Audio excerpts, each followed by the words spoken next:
So if you wanted to create a little bit more control over your pleat, so that this is not just loose, you could actually go and stitch through all the layers up until a certain point. You'll see this in many ready-to-wear garments, where especially it was quite fashionable recently for high-waisted shorts and pants and things to have pleats that are partially controlled and stitched down. So what I would do is I would just go and stitch down the edge of this pleat, and I'm going to just do it by eyeballing.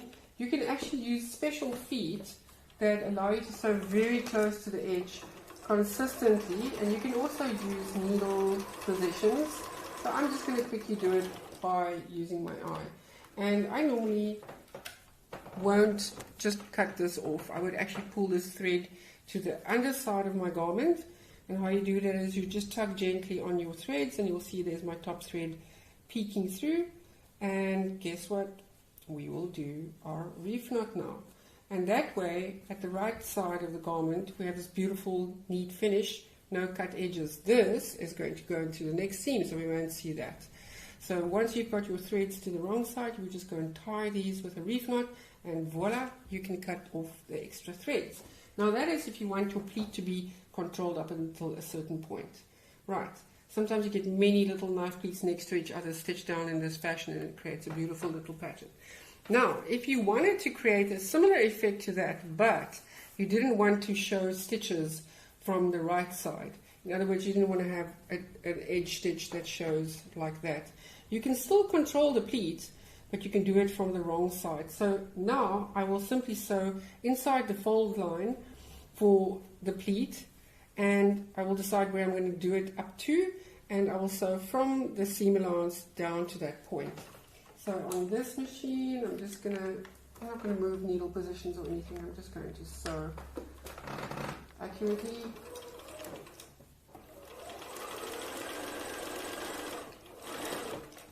And for this one, you can trim off the threads because it's hidden on the inside of the garment.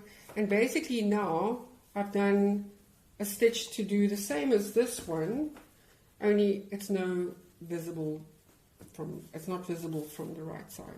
So basically there you go. You've got two methods to control the pleat, and then there's a third way for us to actually do things to the pleat. And you'll see on many of the samples I've got here, there are examples of how we can create a permanent pleat. So when you have fabric, say for instance something like scuba, like fabrics that don't really hold a crease perfectly. Most fabrics that hold creases come with a double-edged sword. The fabrics that hold a crease very well tend to also crease very quickly.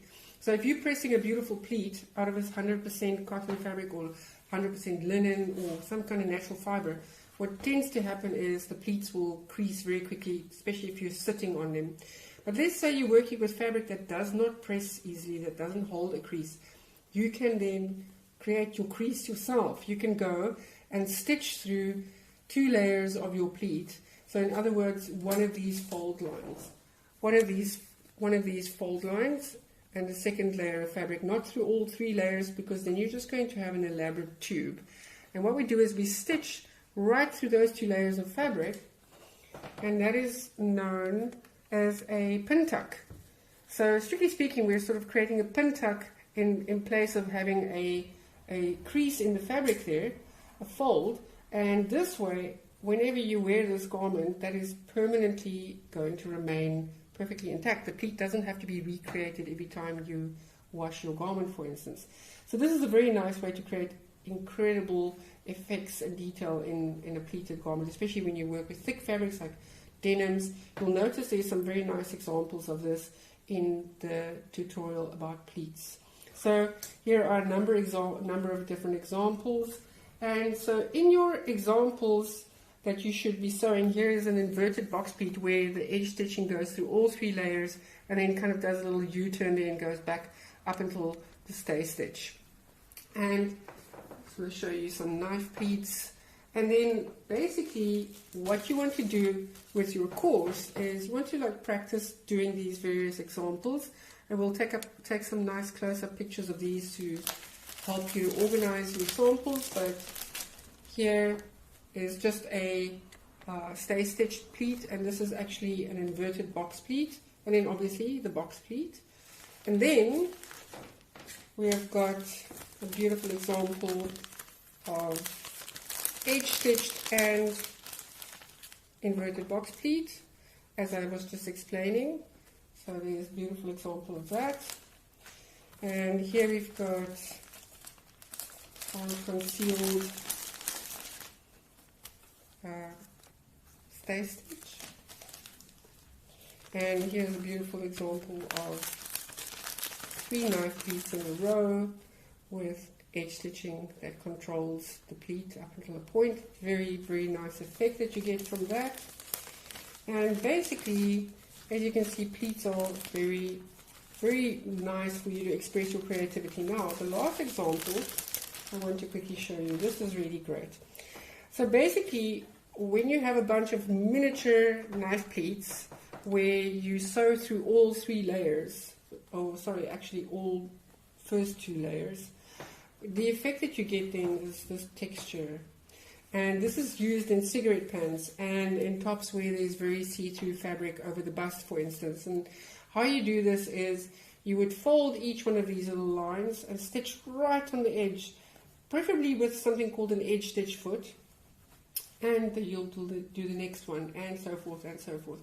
And they can vary in size. You could have this up to 1/2 centimeter big, and depending on where it is on a garment, you can create very, very nice effects. Where did I put my one now? Oh, here we go. Here's a little bit more pronounced effect, and they're going in opposite directions. So depending on where it is on a garment, you might even create interesting effects by pointing them in one direction and then making them go in another direction in another part of the garment. So pin tucks are great, and they form part of the same thing as pleats. The last thing I want to show you, which is really cool,